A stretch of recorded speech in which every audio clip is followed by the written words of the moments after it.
continue now with our breaking news story in Lower Manhattan. We are getting some truly extraordinary live images here in the studio. Welcome to Watch Mojo, and today we're counting down our picks for the finest monster movies released in 2000 or later. Pulling from a wide range of genres, we're welcoming monsters of all shapes and sizes. From aliens to scientific experiments gone wrong to supernatural creatures, with zombies being the only exclusion. Spoiler alert.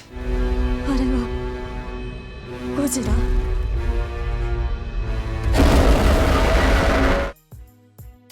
Number 30, Alien Romulus. With this, Fede Alvarez honors the Alien franchise while giving it a fresh twist. Set between the 1979 classic and the 1986 sequel, Alien Romulus blends the mystery of Prometheus with the terror of the originals. Come on. Get out of there! Come on! A group of young workers stumble upon an abandoned ship, only to find it's anything but empty. You know the drill, monsters. And this one delivers.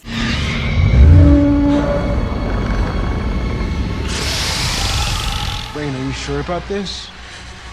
Only one way to find out. Nailing that claustrophobic space horror feel with well-timed jump scares, it slowly descends from a suspenseful nail-biter to a full-blown nightmare. The eerie score amps up the tension, while the xenomorph remains as grotesque as ever, with that chilling, icky grin.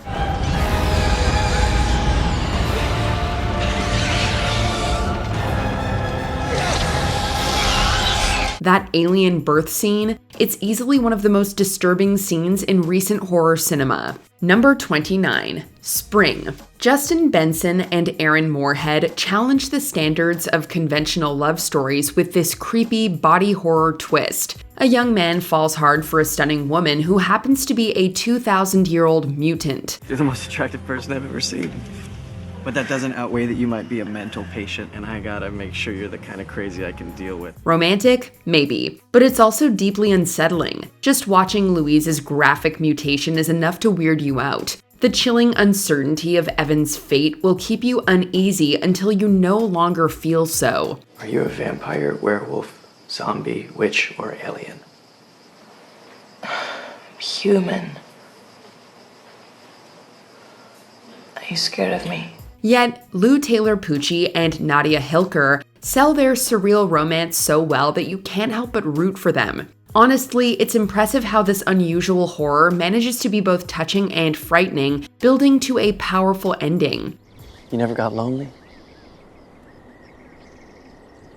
Not since I met you. Isn't it scary losing that?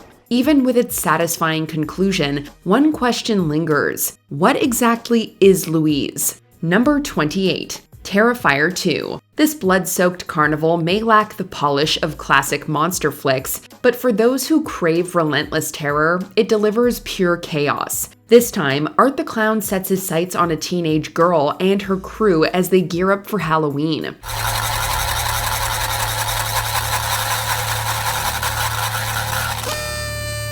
Sir. With his cheeky grin, seamless switch from funny to murderous rage, and an uncanny knack for messy kills, Art remains a top-tier horror maniac. The special effects are seriously gnarly, easily outdoing what we've seen before.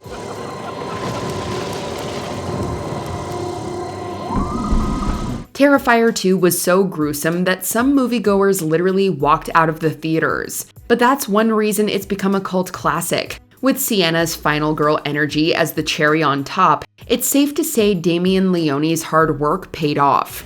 He used to draw this character for me when I was a little girl.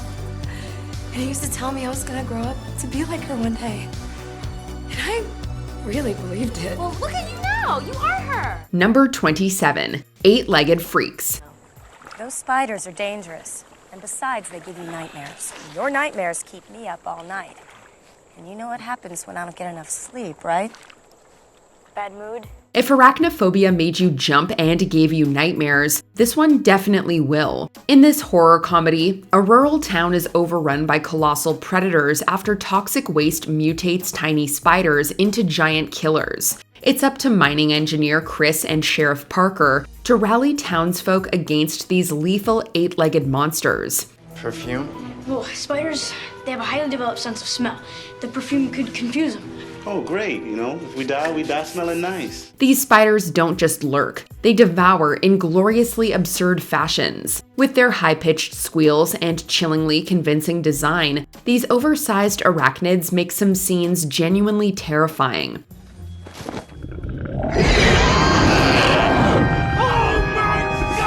Packed with adorable references to 50s and 60s monsters, 8-Legged Freaks is hilariously over the top, making you laugh and squirm at the same time. But it will seriously have you checking corners for any tarantula surprise. Number 26. Prey. Anyone who loves Predator movies will feel right at home with this one. Instead of the Yahuja facing off against gun-toting soldiers or drug cartels, this Hulu hit takes us 300 years back to Comanche territory.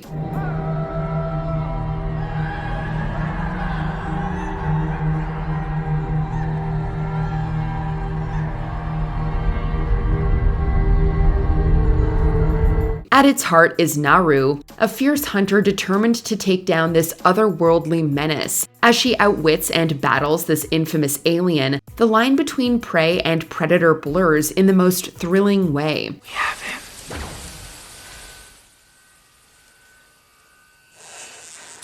No, he has us. Prey truly elevates its franchise with spot-on casting, practical effects that blend well with CGI, and a perfect balance of horror and tension. From the brutal fights between the invisible killer and Earth's deadliest creatures to the native warriors' raw ferocity, the action is gripping and the cinematography is simply breathtaking. Hey!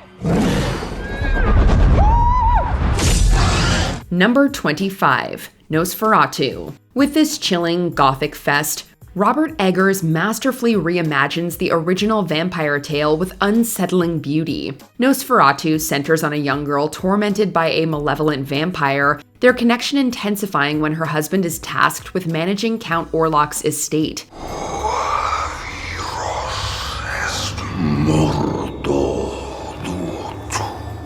From there, you get a plot that's equal parts horror and mystery. Bill Skarsgård is downright scary as Count Orlok, cementing himself as one of the coldest Dracula-type vampires ever seen. And I shall taste of you.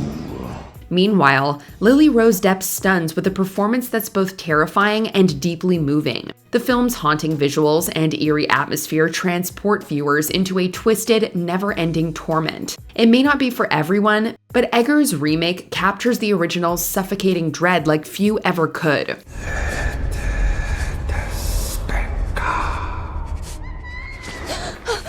Number 24. Slither. James Gunn's sci-fi horror comedy may have been a box office flop, but it's one creepy, chaotic blast. What are we gonna do now, Bill? Cuffs won't even fit on him. Paying homage to 80s horror comedies, Slither unfolds in the town of Wheelsey, where a slithering alien crash lands and takes over. It all starts when this parasitic monster invades Grant's body, turning him into a hungry host eager to infect others. Come on, baby, don't look at me like that. As the town falls to this alien menace, things get really nasty. We're talking about gross-out body horror, plenty of gore, and a freaky alien mutation that will give you bad dreams. Between the gory moments, there's also heart-pounding action and some bizarrely hilarious scenes that sci-fi and horror fans will eat up. I'm so hungry. I never knew anyone could be so hungry. Candid advice: do not watch while eating. Number 23. Annihilation. Loosely based on the 2014 novel of the same name, this baffling flick follows a group of scientists who enter a mysterious zone, a place few return from. Once inside, things get weird pretty quick. Communication with the outside is gone, and their sense of time is scrambled. So we've got no compass, no comms, no coordinates. And no landmarks. As they venture deeper, they encounter strange animals and plants that make one thing clear: this is the last place they want to be. Sure, Annihilation has its plot holes, but it successfully pulls viewers right into the shimmer alongside Lena and her crew. Hey. The mystery unraveling. Something's unraveling. With its slow build and unsettling imagery, it becomes thought-provoking and deeply disturbing. And the monsters, they're expertly crafted to evoke a great deal of creepiness.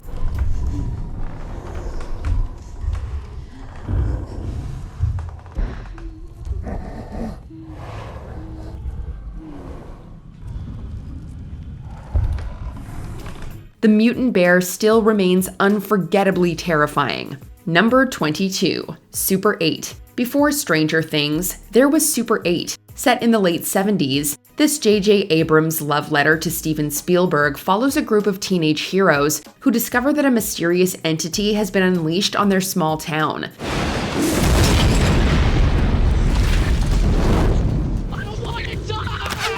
From the start, an eerie tension lingers, as if something powerful and dangerous could strike at any moment. Then come the monster's guttural growls, mysterious presence, and sudden attacks, turning nearly every scene into a nerve-wracking experience.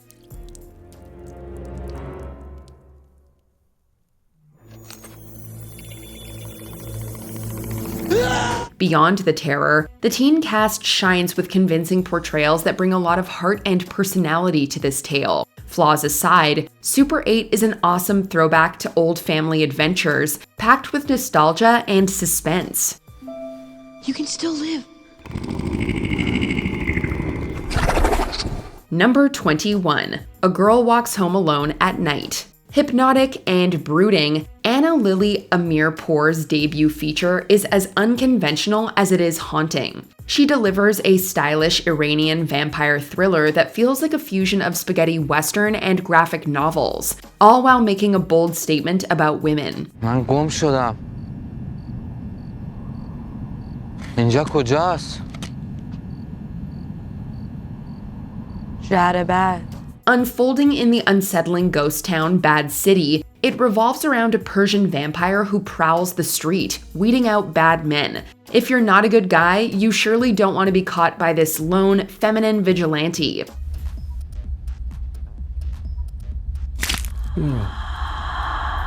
Sheila Vland is mesmerizing in the role, her facial expression revealing all that is to her strange, malevolent nature. Sparse dialogue, the atmospheric style, and masterful use of sound add to the film's gripping impact. پسر خوبی.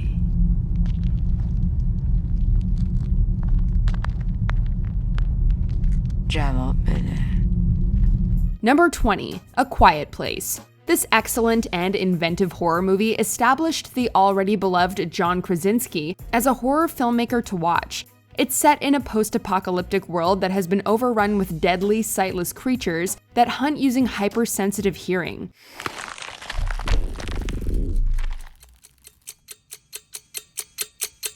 The Abbott family, who are at the center of the film, survive by leading a life of relative silence. A single loud noise could mean the difference between life and death. Fast and ferocious, the monsters are undeniably terrifying, but it's Krasinski's alternating use of sound and silence throughout the film that really makes A Quiet Place such a remarkable and effective creature feature. With solid character development and excellent performances all around, this is a horror movie with a ton of heart. If we can't protect them,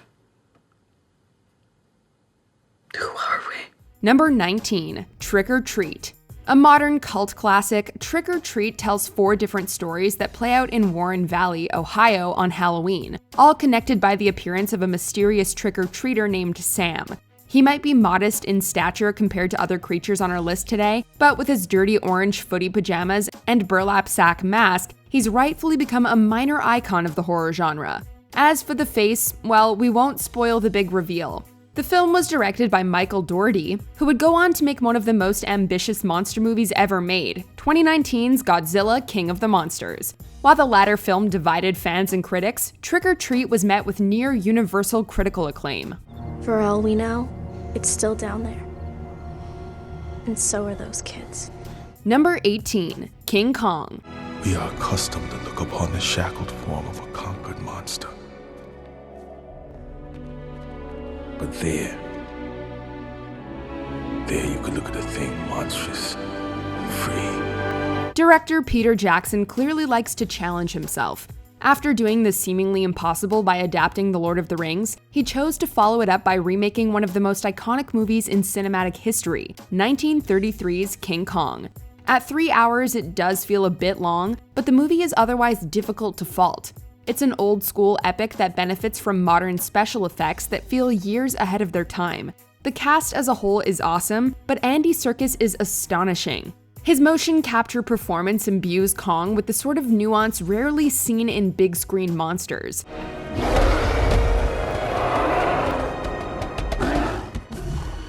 Of course, if you can't get enough giant gorilla action, Kong Skull Island is a lot of fun. Men, place your charges. It's time to show Kong that man is king. Number 17, Colossal.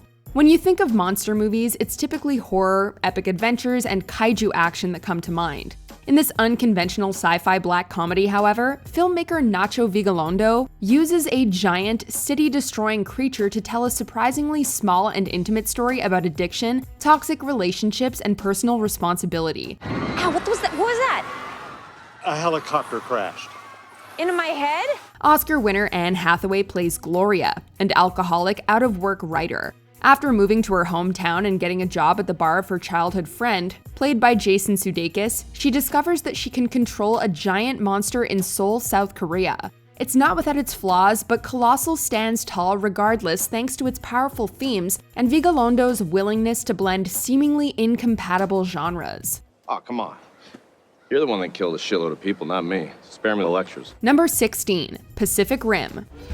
To fight monsters, we created monsters of our own.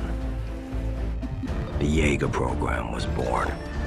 While monster films are often fertile ground for exploring larger themes, sometimes you just want to see huge robots throw down against giant monsters. Pacific Rim centers around mankind's desperate fight for survival against interdimensional creatures rising up from a portal in the ocean floor. Their last line of defense are the Jaegers, towering weaponized robots. King is off! The film isn't nearly as thoughtful as filmmaker Guillermo del Toro's other monster movies, but it is undeniably epic, boasting titanic big-screen battles on a scale that felt unprecedented at the time of release. Pacific Rim is just a really, really fun time. Make sure you're watching the right movie though. A mockbuster called Atlantic Rim was released around the same time, and it is all kinds of terrible. Number 15, A Monster Calls. I have come to get you, Connor O'Malley. Growing up is hard enough even under the best circumstances. Navigating the complex emotions of having a terminally ill parent, however, that can feel downright insurmountable. In this beautiful dark fantasy film, adapted from a Patrick Ness book by the same name, 13-year-old Connor O'Malley struggles to cope with his mother's cancer. One night, a giant tree-like monster approaches his room and offers to tell him 3 stories, in exchange for Connor telling him a 4th in return. Let me tell you of the end of a wicked queen and how I made sure she was never seen again. The monsters' tales ultimately overlap with Connor's real life and come together to make for an emotionally charged and poignant coming-of-age story about anger and grief. Liam Neeson voices the unnamed monster, imbuing it with a charming gravitas like only he can. It is time for the 3rd tale. Number 14, Trollhunter. A found-footage mockumentary, Trollhunter packs a whole lot of fun into its modest runtime. Shot on a relatively modest budget of just about $3.5 million, which is nothing for a modern monster movie, this Norwegian film follows a group of students as they tag along with a, wait for it, troll hunter. Hva det skjema for noe? TST, hva står det for? TST står for Trollsikkerhetstjenesten. They're all naturally skeptical of his job title, but they soon learn, like the audience, that trolls are all too real. Irreverent, delightfully over the top, and boasting strong performances from its cast, Trollhunter sometimes feels similar to Taika Waititi's later What We Do in the Shadows. But given the film's unique troll-centric mythology, unforgettable monsters, and dark humor, no comparison can really do it justice.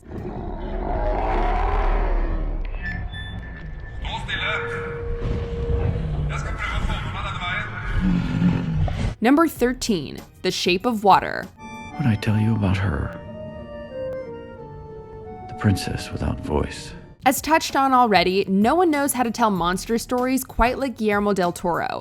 Not only are his creatures instantly recognizable as a result of his unique visual style, but he also has a real knack for finding humanity in these strange and bizarre creatures. Many of his films, including Pan's Labyrinth and Hellboy 2: The Golden Army, should be considered mandatory viewing for anyone with an interest in creature features. Ultimately, however, we have to give this spot on our list to The Shape of Water. If you know something about what transpired here, it's your obligation to report any detail, no matter how small or trivial it may seem. It might not have the same variety of monsters as the aforementioned films, but in terms of storytelling and themes, it is without a doubt Del Toro's most effective movie to date, and the monster is at the very heart of the narrative. Never know just how much I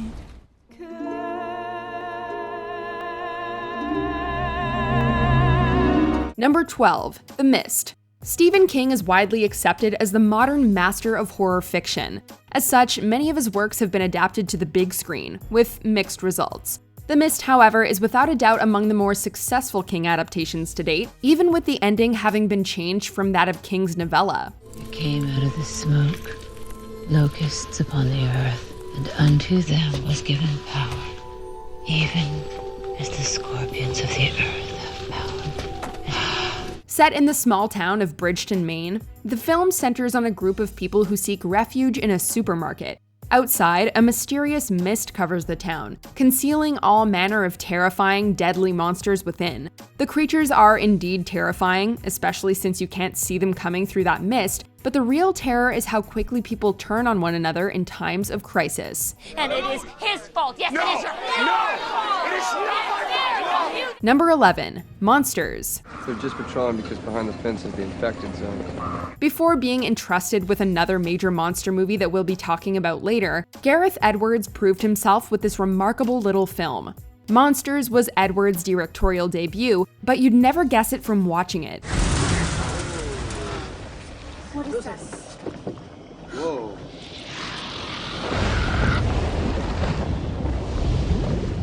It's tightly crafted and bears all the marks of a director with a clear vision. Even more surprising, however, is the fact that it was made on a budget of just $500,000. The movie follows a photojournalist as he escorts his boss's daughter through an area of land infected by extraterrestrial creatures. Embracing a less is more filmmaking philosophy, Edwards largely keeps the titular creatures off camera and in the distance. They define the world of the film while still leaving enough space to tell a character-driven story. Have you seen anybody else?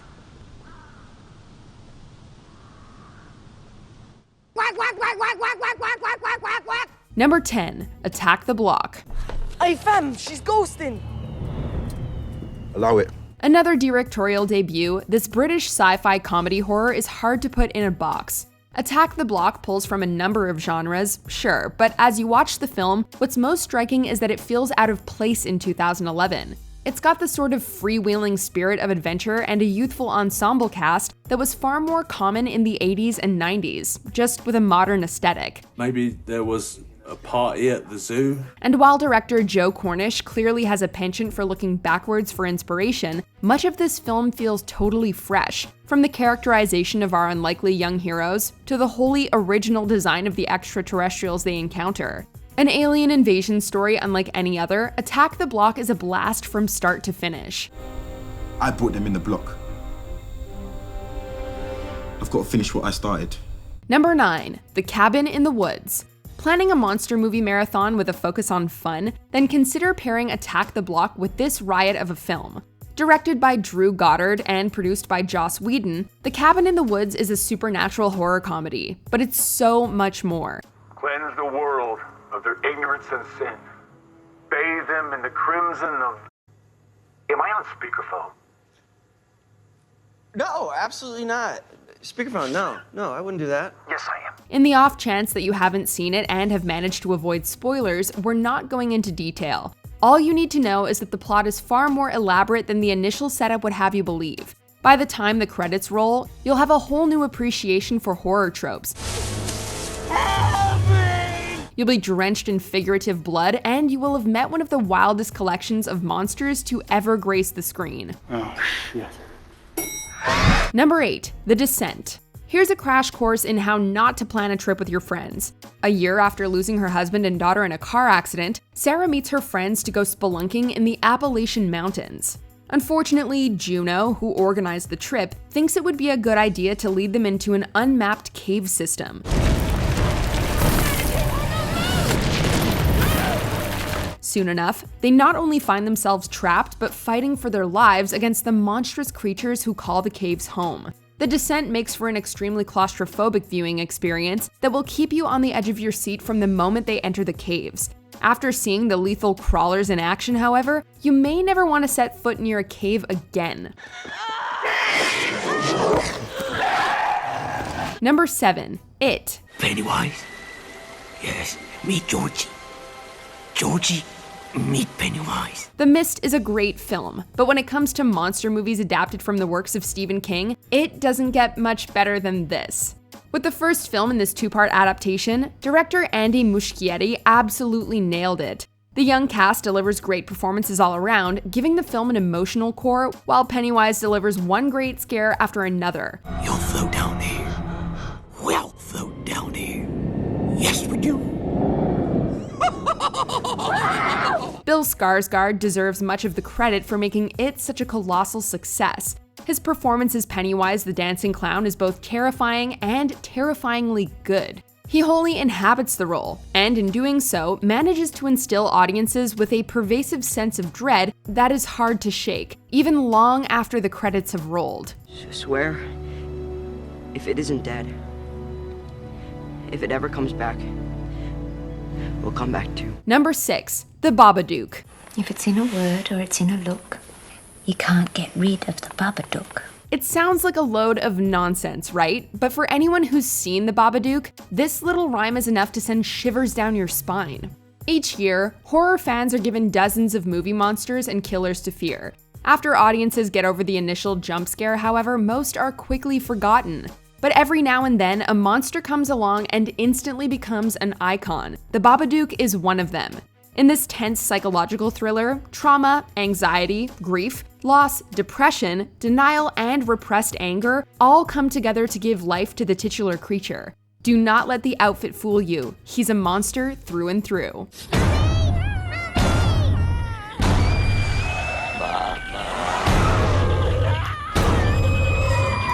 Number 5, Under the Skin. When was the last time you touched someone? Hauntingly beautiful, desolate, deeply effective, and often challenging to watch, Under the Skin is a film that will, in fact, get under your skin. The plot can easily be summarized as follows. A mysterious extraterrestrial in the form of a human woman preys upon unsuspecting men. But that doesn't begin to scratch the surface of what's going on here. Countless critics, film theorists, and writers have attempted to unpack the movie's meaning, and have come up with countless different readings. The human condition, violence, race, gender, immigration, the nature of sexual desire, the film can be viewed through many lenses. There's no one interpretation. What we can say for certain is that Scarlett Johansson delivers a transformative performance as the central monster. Number 4, It Follows. You're not gonna believe me, and I need you to remember what I'm saying. Okay?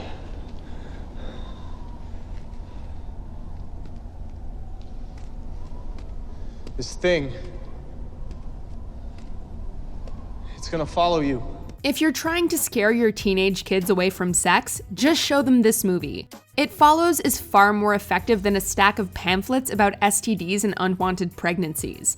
Starring Micah Monroe, now considered a contemporary scream queen, It Follows was released to rave reviews, and is frequently labeled as one of the best horror films of the 2010s. Everything's okay.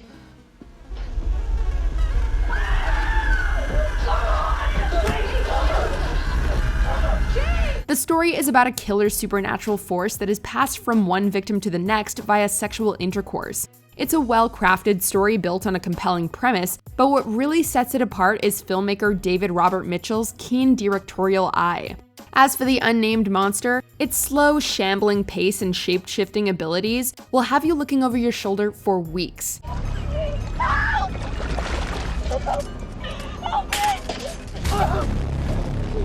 Number 3. Godzilla Minus One. Just when Japan is at its lowest, Godzilla emerges to make things even worse. As this kaiju's presence becomes overwhelming, a fighter pilot joins in the fight to defend Tokyo.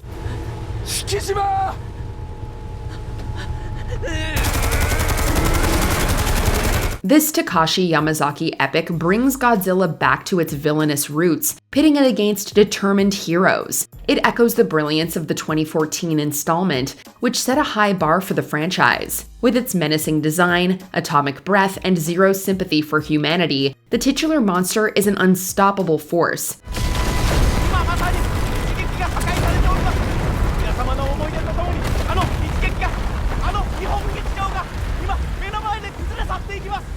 Beneath its mass destruction, relatable characters remind us of World War II's lasting scars. So well received, this movie became one of Japan's top films of 2023. Let's not forget it was Shin Godzilla's success that helped reignite interest in this Toho film.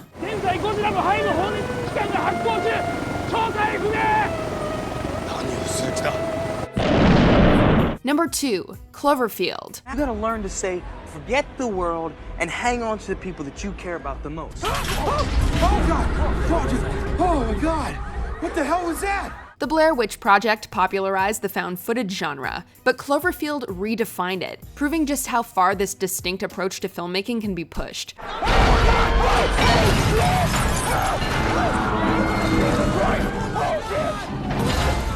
On paper, Cloverfield is a fairly straightforward story about a monster attack, but in execution, it is so much more. It simultaneously harkens back to monster movies of old, while tying in post-9/11 anxieties and embracing then-modern technology to tell the story with astonishing tension. Matt Reeves, who would go on to helm 2 of the rebooted Planet of the Apes films, was widely praised for his direction. Mark Savlov, writing for the Austin Chronicle, went so far as to call it the most intense and original creature feature he'd seen in his adult life.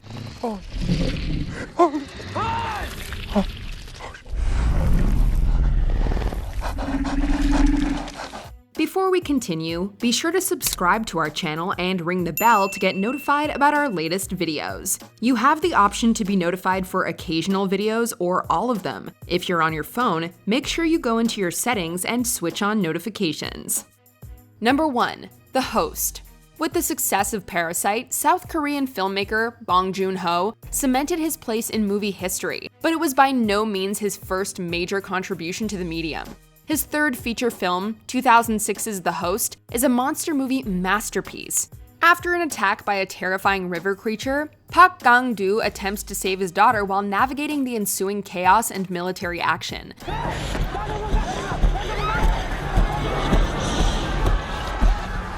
The CGI can feel a bit dodgy at times, but that's easy to forgive considering everything the film does right. The Gwema, thanks to its thoughtful creature design, makes a big impression.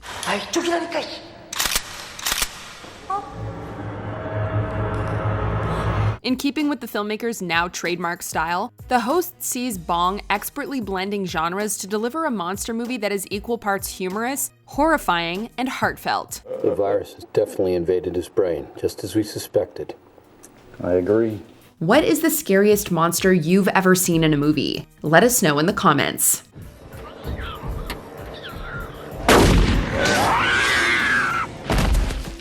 Holy moly! Did you enjoy this video? Check out these other clips from WatchMojo and be sure to subscribe and ring the bell to be notified about our latest videos.